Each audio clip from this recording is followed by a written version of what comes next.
Na na na na na na na na na na na 2, 3 na na na na na na na. Thank you. I'll figure it out. All right. Thanks. That was easy. That was easy.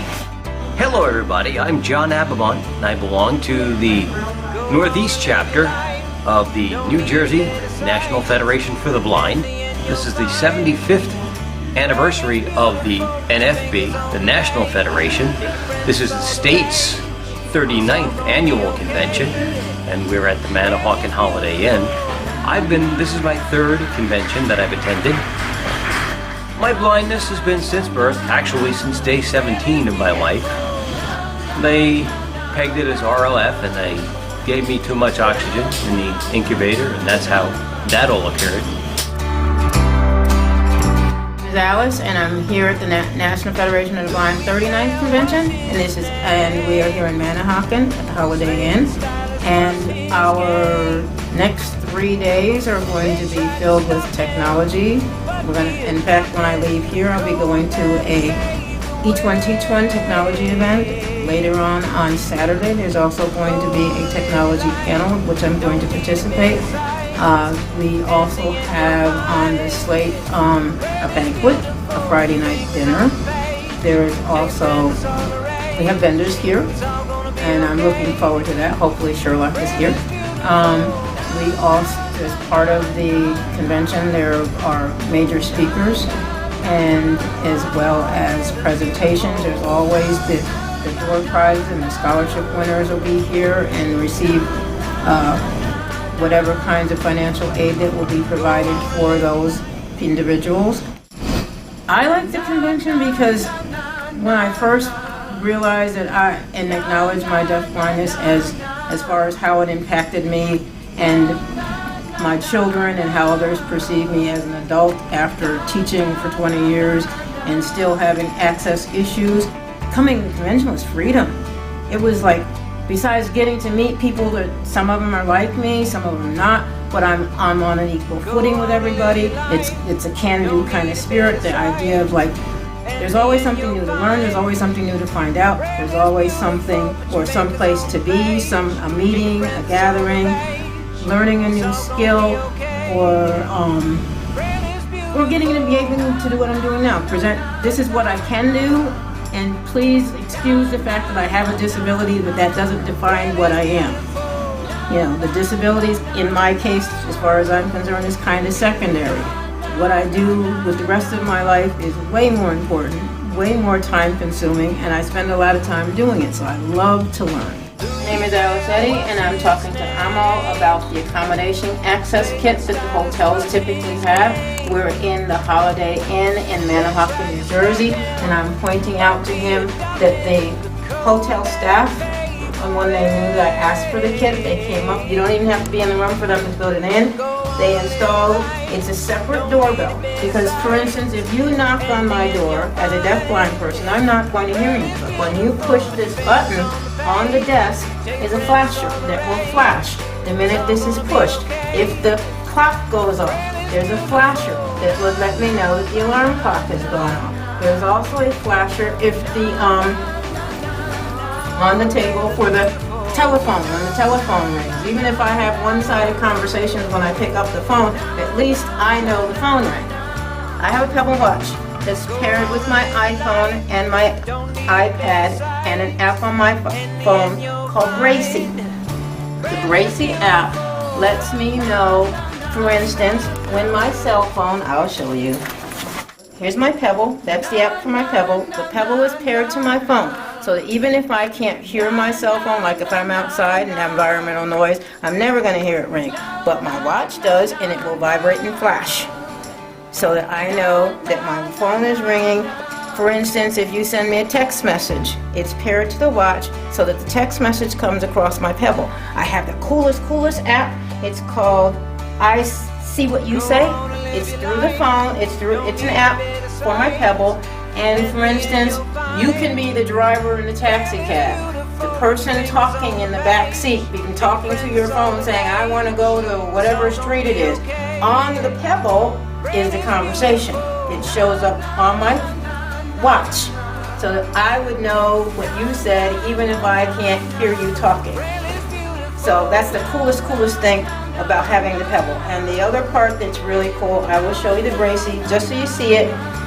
I don't know if it'll work inside, but at home it has, if you can see it, you can teach it the sounds for, say, okay, I'm gonna see if it'll go to when it's on detection mode at my house, the pictures change, and I can tell if my smoke detector goes off, my phone in the house goes off. Even if I can't hear it, my phone and my Pebble will flash in by. But I can go and get the newest Time magazine, and I can read it on my phone. You could share reading it with me, but you know what I mean? It's so awesome. My name's Pam Hayes, and I come to the state convention every year. I've been to 3 national conventions. The first one I went to was in Atlanta in 2007, and I'm here for information, friendship, companionship. I just joined the technology division. I was a premature baby. I have ROP. I was visually impaired for my whole life. I say we're very happy to be here, and we're having great fun already and learning new things. Best part was I won a door prize as soon as I walked through the door. That's saying it's going to be a good weekend. Having fun. Meeting all our friends. That's right. Catching up. My name is Jack Connolly. This is my second NFB convention. I always enjoy myself finding out the new technologies, little tools and gadgets that might help me. I've been diagnosed with it's called Leber's disease. Leaves me with it's about 2.5 years now. Leaves me with bilateral central blind spots. So my peripheral's okay, but you can't do much with that. So no read, no drive. But I enjoy coming up here and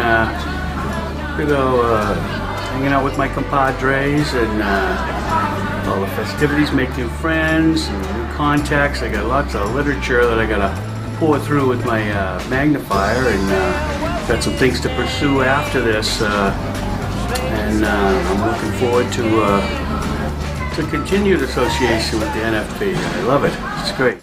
Hello, my name is Rebecca Bryant, and I'm here attending the 39th annual NFBNJ State Convention.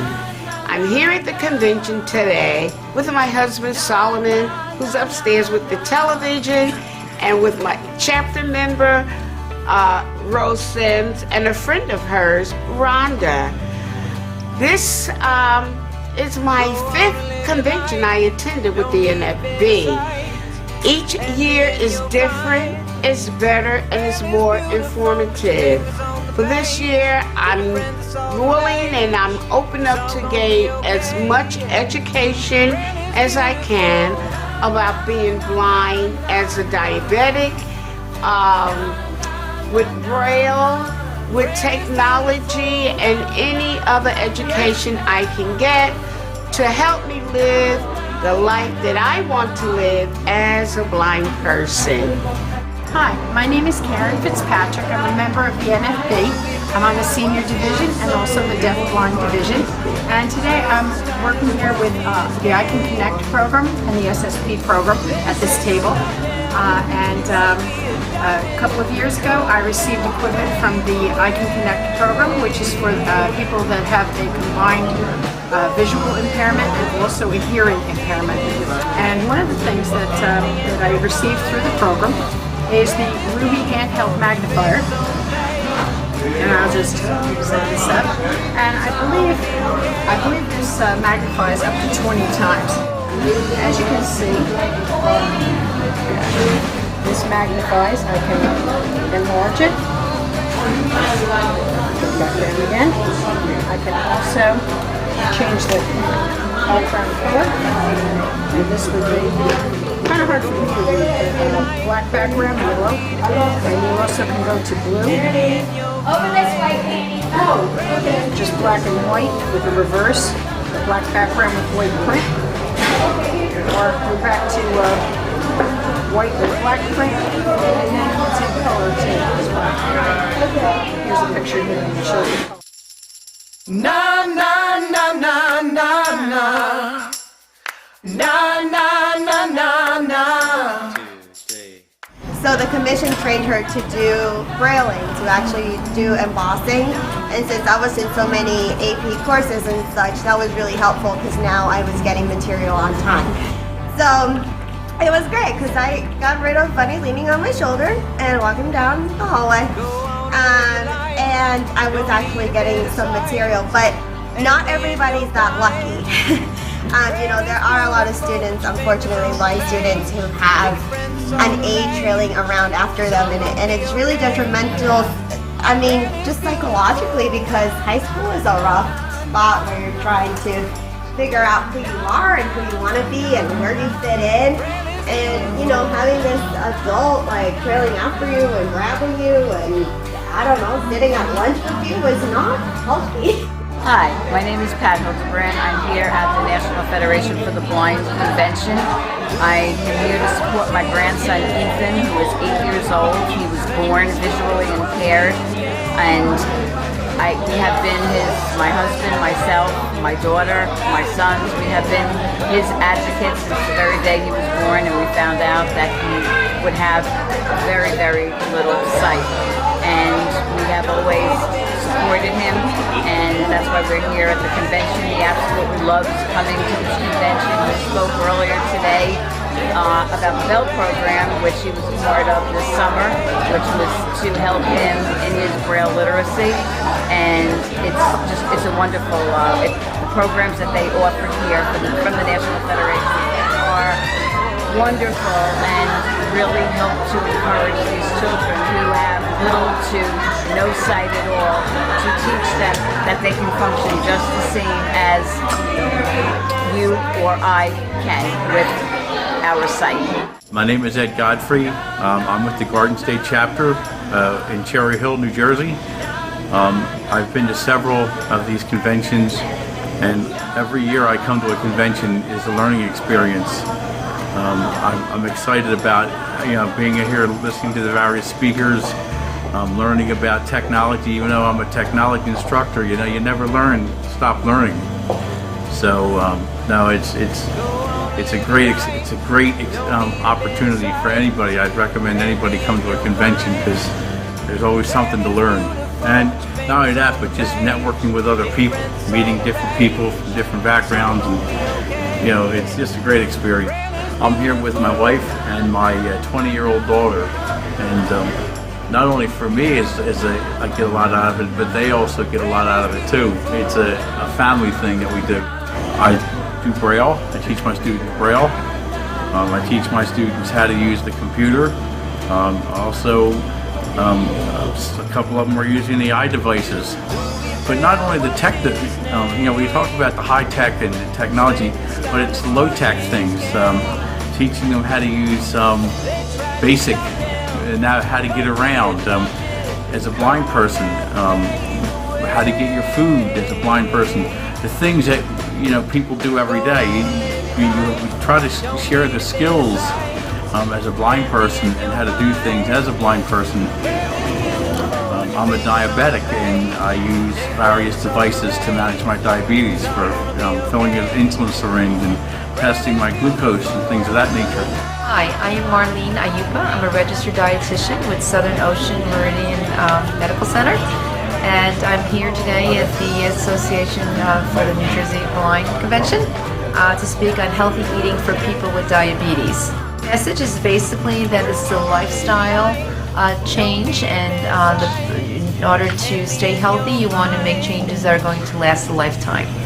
Hello, my name is Angela Perone. I've been a member of the NFB for 8 years, and I really do enjoy being here, seeing old friends, and making new friends. My name is Lydia Jane Keller. I'm Glasstown Chapter President of Cumberland County. I'm also have many other hats, do treasurer for several of the divisions and stuff. I am legally blind. I use a motorized wheelchair because of health issues with my feet. Doctor's orders. He doesn't want me to walk any more than I have to. So that's the reason for the chair. The chair is very mobile and it turns in short spaces and it travels well.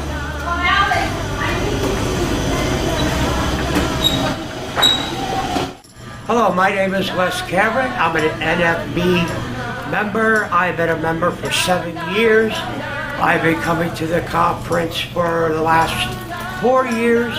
I am a guide dog handler. My dog, MJ, he loves being here because he meets the other dogs. Every year I come, we learn and gain a lot of knowledge. Seeing Eye, it's an awesome school. It's one of the largest schools in the United States as far as I'm concerned, and they treat you excellent. Everything is top notch. They have 9 different chefs on preference. They'll cook any food. They have a set menu, but if you're on a special diet, they take care of you. Every trainer is trained to not only to train the dog, is to watch the people also, to make sure the dog matches the person 100%. I didn't come across an attitude out of anybody. Everybody was upbeat, enjoyable. Hey, how you doing this morning? All that. You felt like you were family. And after 27 days, I felt sad because I was leaving my family. But that's the way they treat you. They explain things to you. I never heard anybody in the whole place raise their voice once. If you had a problem, they explained it. But the school and everything, this school is run by donations. The dog that I have, the dog is worth $60,000, and it only cost me $150 to own this dog. The day I walked out of the school, the dog is mine. There's no take-backs, no give-backs. Unless it's an emergency, you can give the dog back, or you are ill, they'll take it back, and they'll love it like it's still theirs. But the school is clean. They have plenty of transportation. Everything is just, I gotta say again, awesome. MJ, stay right there, baby. Stay there. Okay? I fold the 2 ends over. Okay, ready? Let's go. Come on. Beautiful. Good puppy. Good puppy, yeah. Never hesitates to put it on. Now, he knows he's in the working mode. There's no playing, no jumping around, no acting silly. He's back to work. I'll give you a little footnote about the relationship between my dog and myself. If somebody walked up to me and offered me $50 million for this dog, I'd say, well, you're still $50 million richer, and there's not a dime in this world that would replace this dog, because we are bonded, we are one, and he feels the same way I do. And it just, you could probably offer him a whole bunch of treats. He might go, but he'll be back. Is still alive and you've passed, and you still have the guide dog. They want you to take the dog to the funeral parlor and let him sniff the coffin with you in it, because dogs know death. And if they don't have the opportunity to know that you have died, they will hunt you the rest of their lives. They will look for you. They will never be the same, because they don't know where you went. And as a good example, I used to play hide and go seek with him to train him to find me. And that wasn't a good thing to do, because every time I went out the back door, he would sit at the back door and cry.